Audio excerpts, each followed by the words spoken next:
Hi there, my name is Nathan, and this is another episode of The Human Experience. And today I want to talk about living a healthier life.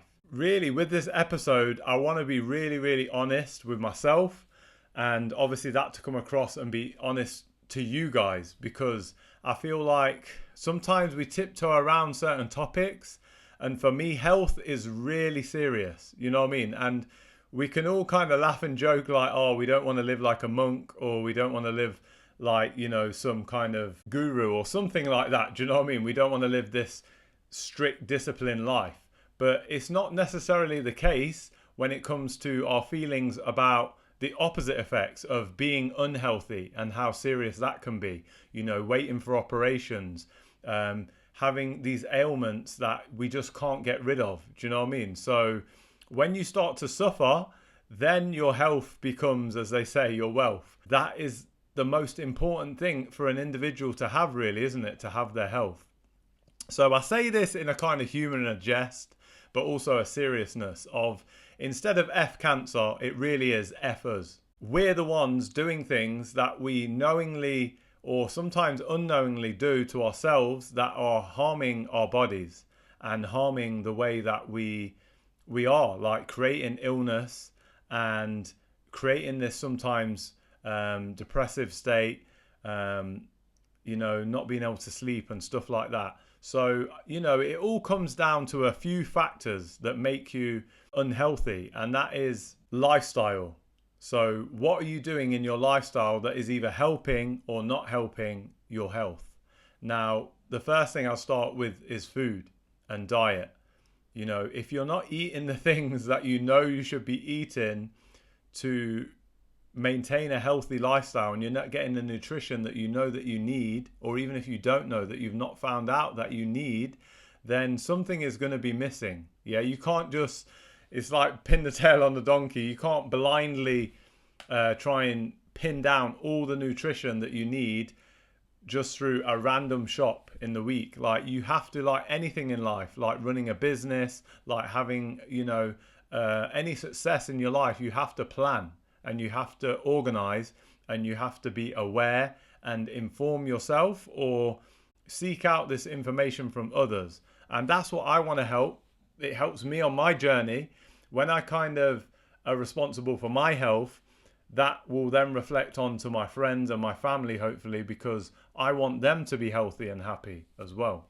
Obviously, food is a really important factor, and it's so hard nowadays because the market is saturated with junk food and food that, yeah, tastes good, but when you look at this ingredients list and you don't recognize half the things on the back, or a simple thing has like 50 ingredients, it's like, why? When I make a curry or a stir fry, it doesn't have 50 things in it necessarily. And if it does have a large amount of things like the herbs and the spices and the vegetables, then I know what they are. They're single ingredients. You know what I mean? They're not a mixture of compounds or, molecules and that. So, yeah, like I say, it can get really serious. Another thing that is important that we really neglect in our current lives of modern living is work. I know everyone has different financial situations and this, that, and the other, and I'm wrestling with this myself within my family and with my partner, and I'm mindful of it. But work, we really shouldn't be working 6 days a week. Like, that's a massive no-no. Like, that's going to lead to burnout. That's going to lead to potentially you having like a breakdown, and obviously that's going to be detrimental to your health. So really, we should be looking at, they're even looking into these they've got a pilot scheme going in the UK where there's a few volunteers. I would definitely volunteer for this, but it was like having a shorter work week. So they were trialing out 4-day work weeks, which is something. Do you know what I mean? Nothing's going to be ideal. We need to work to kind of give service to the society that we're in and do certain tasks. So certain things definitely need doing. The rubbish needs collecting, things need delivering, medical supplies and food and stuff. So we need certain things doing. So as well as work, there's being active. And, we're told this a lot. There's always a thing that the GPs or There's certain advertising campaigns that come out, you know, of like do so much moderate to intense exercise a day or a week, and I think it's around half an hour a day of moderate to intense workout. And yeah, this is something that we definitely lack nowadays. You know what I mean? The reason that a lot of people are looking to go to the gym is because in their day-to-day jobs, generally, it's a very sedentary job. There's not much movement. You know, I can relate to that. I'm a lorry driver, so I don't move that much throughout my shift, and there's certain times when I load and unload that gives me some kind of activity, but it's not ideal by any stretch of the imagination. Like, I'm sitting down for prolonged periods, and that is going to have an effect on my body. Other people have office jobs where they're sat down a lot, or you know, someone behind a checkout, I imagine. Like, this is a hard one because what you do as a job, it's hard to dictate how much activity. But I know one way around that is, say, in an office, get a standing up desk so that you're not always in the same position, you're not always sat down. Again, for me, at my work, I just try and get out and about as much as I can. Like, whenever I've got a bit of time where I'm not on the move, then I try and get out the cab and I try and walk around, whether it's walking around the yard or something like that. Yeah, there's ways you can find if it's difficult within your job. You know, another one is sleep.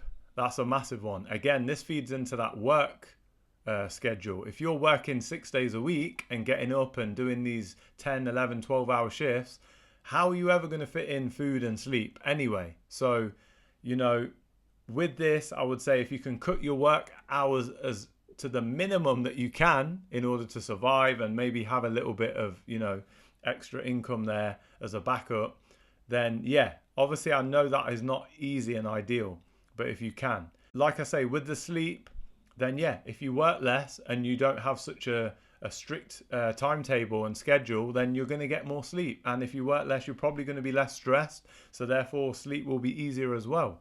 So yeah, all these things kind of compound on each other. You know what I mean? Like, if you're not eating right, you're not sleeping right, you're not working out enough, it's all going to push towards you having some kind of illness. And this is why I said the statement that I did at the start about cancer, because this is not doing these things well is going to increase your risk of cancer, of other illnesses like diabetes, and also like this epidemic of obesity. We can see the trend, so we need to try and to buck that trend. We need to change the things that we're doing, and that leads me on to things you can do to help these things. So yeah, the first thing I'd like to talk about that can help you, which is a really practical step, and I'm not sponsored by anyone or I've not got any paid promotions in my videos. I'm just recommending them myself because it's something I found useful and what I've come across, and I think that other people would really benefit from. And I really love this company and what they've set out to do. And that is basically the Yucca app. So this is the Yucca app on my phone. The app is a carrot symbol, and if I just click into it, you can see there's a list of products on here that I've basically scanned the barcode. So I'll give an example here. Look, I've got some nuts here, dry roast peanuts, and all I do is put that square over the barcode and it comes up with the score. So 24 out of 100. So this is quite bad. I might end up changing the peanuts that I eat on the road. And you can go into this additives on the negative section, and you can click that, and you can see there's 1 hazardous, 2 limited, and 2 risk-free. Then I can click this blue more information on the additives, and it gives me a list of the actual names of, in this case, the E numbers or the flavoring. If I click on this top one, E621, this is monosodium glutamate, and it will give you what they use it for, so it's flavor enhancer, and it will say, you know, give you a sort of reasons why it's so hazardous and the symptoms that it can cause. So nausea, migraine, skin flushing, hot flashes. And then it also says, look, that glutamate is believed to play a role in the development of neurodegenerative and autoimmune disorders. So really serious stuff, serious like illnesses and ailments. So that's an example of something I've scanned. Obviously, if I go back, then that becomes at the top of my list. I can also look at things like, as well as food products, I can go look into, uh, say, skin products and shower gels. So here, look, E45 is something I used throughout my childhood and growing up. And you can see the ingredients there, and it's got moderate, low, and risk-free. But what you can do with these food products and with the cosmetic products is you can go down to the bottom and it shows recommendation. So if I, for example, was using this E45, I could go down and I can see a list if I scroll across of other recommendations. And the first one that comes up is this cream that is 100 out of 100, which is brilliant. And I've literally changed my cream because of this. Obviously, it gives you an update that this formula is in the process of being changed, so it's really like up to date. And again, look, here's the ingredients that are all risk-free. So yeah, this is just to help you, give you an informed choice. When you're doing your shop in the supermarket, you can just scan loads of different products, and most of them come up with some information. If not, you can update it yourself, and they will update and give it a score when it's been referenced and checked. With the cosmetics, we're just learning about this. I feel well, myself, I'm just learning about this as well as what we're consuming on the inside. It's all about what we put on our skin on the outside, because that is ultimately absorbed by the body and can play with all kinds of things, you know, with your hormones, with your metabolism. There's just so many things that I think like we don't even fully understand what they're doing, because in a way, and it's sad to say this, but society has become like a guinea pig for the food and the cosmetic industry. And to say that once you get so many people using these products, it's only then that you'll notice problems or patterns that will emerge. And we're seeing it, and it's not always being linked. But for me, if you're having really sugary drinks and really fatty food, and you're throwing on these lotions that are high in toxic chemicals, then it's only going to lead one way, and that's going to be to poor health.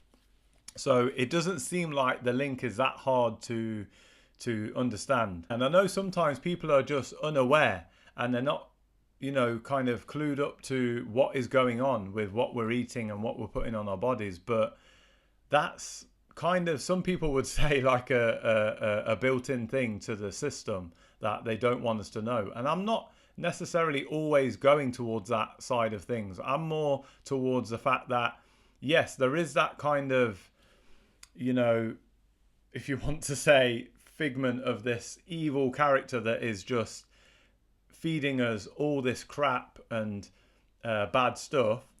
But I just think that as well as that, there's this free information out there and this free choice to, do we have to consume it? So there's a fast food joint on every main street in every city, yeah? We have the option there to go into it or not. And I know sometimes there's things like convenience and price, but it's really not an excuse. I don't see it as that. I see it as, if you plan properly and you organize yourself, you can eat well for less. And not only that, sometimes if you are making like meal preps for the week, then you're cooking in bulk, and it's maybe cheaper to eat better sometimes, definitely, than going out. Like for a proper sit down meal is going to cost you more than like a few bags of shopping from a supermarket. So yeah, I don't see it as being necessarily more unachievable and more expensive for people if they plan it properly and they organize their lives, which is not easy by any stretch of the imagination nowadays, because there's so much temptation with it being able to be delivered directly to your door. You know, like I say, the quickness of it, you know, through drive-throughs and all this kind of thing.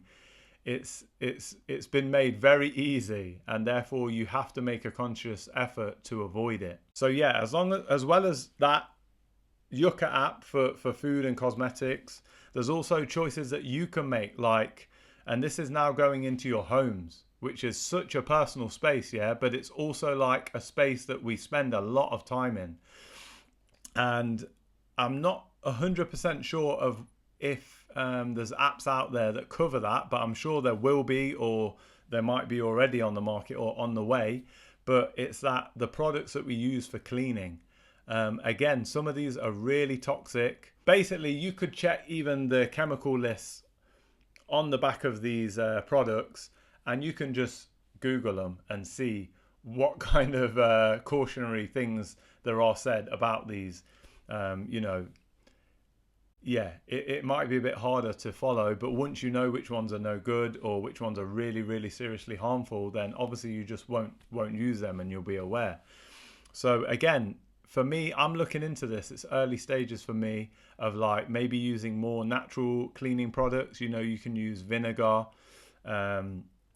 There's certain things you could use in your wash, but I'm not fully aware, if I'm honest, of what things you can do. So I'm on that learning curve, and obviously I'll probably at some point give another video of tips and things that I've learned along the way of this journey of trying to live more healthily and more cleanly. So yeah, in terms of cleaning products, like I say, at least kind of dilute them well, or make sure you kind of wash them away with water. You know what I mean? It's not the thing of like spraying some of these products, wiping it, and then that product is still there. And yes, it might have killed the dirt and the grime and the grease, but what is it left? Do you know, I'm sure if you, for example, washing up liquid, if you just squirted that in your cup before you made a tea and drank it, it's not going to be good, yeah? So having traces of it after you've washed and you've not rinsed it properly, I imagine that's not going to be good. So yeah, as well as the cleaning products, it's also things that you have in your house. Honestly, when you go down this hole, it's really deep. Yeah, it's really deep, and it's worrying sometimes. But there's certain bits of furniture that, what I understand, if they've got like fire retardant chemicals on, or they're just made of a synthetic material or some kind of man-made material with these BPAs and stuff like that, they're again toxic to us, and they're leaching out into our environment. So the sofa that you have, or maybe some of the utensils you use in the kitchen, they can be leaching out toxic chemicals. And what I'd say to you there is, it's best to use, from what I understand so far, natural kind of materials. So for furniture, you want a lot of just wood, like, and again, if it's going to be painted or treated, you want to know what with, because you want to know how toxic that is, like whether it's a varnish, a stain, and obviously, like I say, with the type of paint, what paint was that, and is it safe? Obviously, if it can be just natural and plain, then that's even better, like, you know, just natural wood. Again, try and avoid plastics. Things like glass will be good, because again, they're like, the way they're made, even though they're manufactured, it's like in a very stable state. You know what I mean? It's not like plastic, which is, again, if it's heated up, it's going to change state. So yeah, as much as you can, stick to natural kind of fibers as well. You know, if you have rugs and you have curtains and things like that, have a look what they're made out of. When they're made out of things like polyester, that's not going to be good, because that's a plastic. It's like a man-made material, and again, with heating and cooling, it can change its state, and again give off certain toxic fumes, and it's not good for your environment, especially if it's not well ventilated. So you want to use things like, you want to have cotton and wool, and this goes to even clothes. Like, you want natural fibers. You know, there's things like, I realize now, listening to a rapper called Mr. Traumatic, thank you for this, that he wears natural fibered clothes, and he promotes hemp as being a good natural fiber clothing.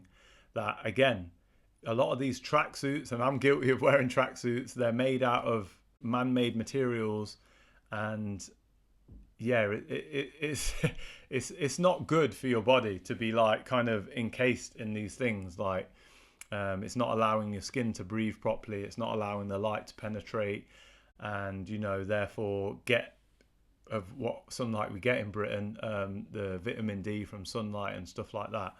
So there's so many things I know that I'm giving you right now to think about, but it's just to work away and educate yourself step by step about these things.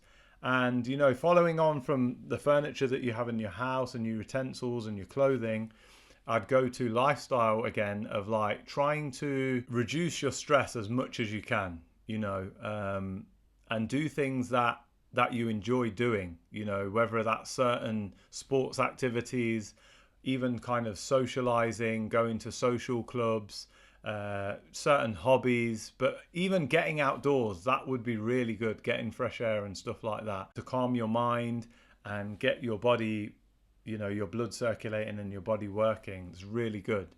Other things that we can do within our life is like I say, it's not going to be a fun one for people, but like when you're eating out, try and make more of a conscious choice of what you're eating. Go to places that, maybe certain places that are doing like homemade food. You can get this in pubs where it might be like a homemade pie, or like a roast dinner is generally like okay. Do you know what I mean? Just avoid some of all the kind of throwing on all these sauces and different things like that. Yeah, less takeaways. That is definitely a big one. If you can cook from scratch, I guarantee that's going to be better than any takeaway. Because at the end of the day, you making something for yourself, you know what's going into it, you know the amount that's going into it. For fast food and takeaways, it's just about getting that food out the door or onto the table as quick as possible. And the budget they have for food, to make it affordable for you even, or seem affordable, is like what goes into the quality of the ingredients that they're buying. If you want, for argument's sake, chicken and chips from the chicken shop for like £2, then what do you think the quality of the oil and the chicken is going to be like, and even the potatoes for the chips, if it is even 100% chicken or potato? So I'm just saying, like, again, these are just choices that we need to consider. Another one is with lifestyle is obviously cutting out the smoking and the drinking. Now, again, I'm not trying to harp on like I'm preaching to you, but if you want to be healthier, if you want your family members and your friends to be healthier, then that is the best advice I can give you, to cut out drinking and smoking, or at least limit it.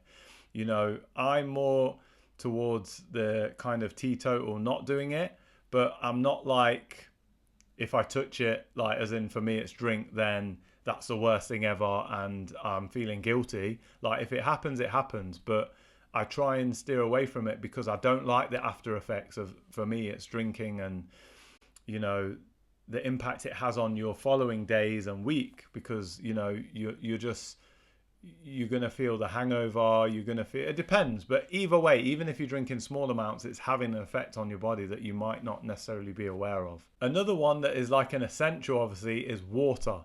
And for me, this is still kind of in the air as what to do. I don't know what's best to do. We're hearing in the headlines that the water companies are being fined for poor water quality in our environments, and from what I understand, that's going into our, water table and into our system. And, at the end of the day, if you're drinking tap water, then there's no guarantees what's in it.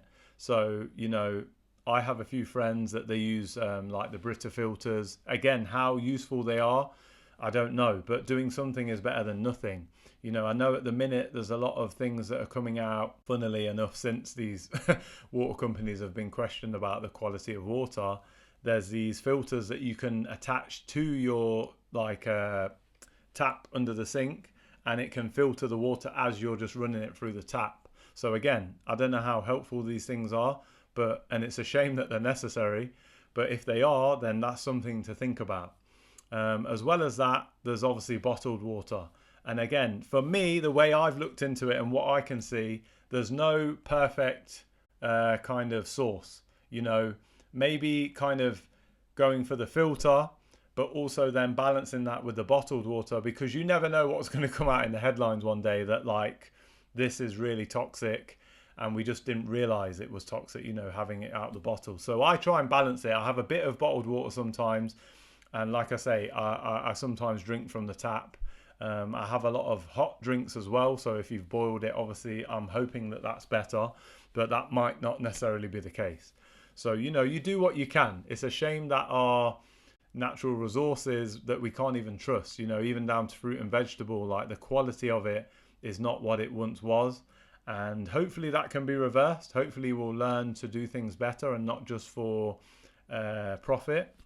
But this is the state that humanity is in now, and we're living now. So we need to kind of do things that are practical for us right now in the current times. So yeah, this is like, I'm kind of wrapping it up now just to say, like, how bad do you want it? And I mean your health. How bad do you really want it? And sometimes you don't know until you're unhealthy, unfortunately. And from what I know of people that are going through that, that is not the place you want to be. So if you can prevent being poorly, or prevent being unhealthy, or prevent certain, or at least lower the risk of certain diseases and cancers, why would you not do it? Like, and if you don't want to do that, and I get it, some people are like, I just want to live fast, die young necessarily, or live for now and forget about tomorrow in a sense, then that's fine. Like, there's no thing against that. But what my kind of get up is that people kind of moan about, the state of the NHS and the fact that these illnesses and the rates are going up. What is the government doing about it, or what is society doing about it?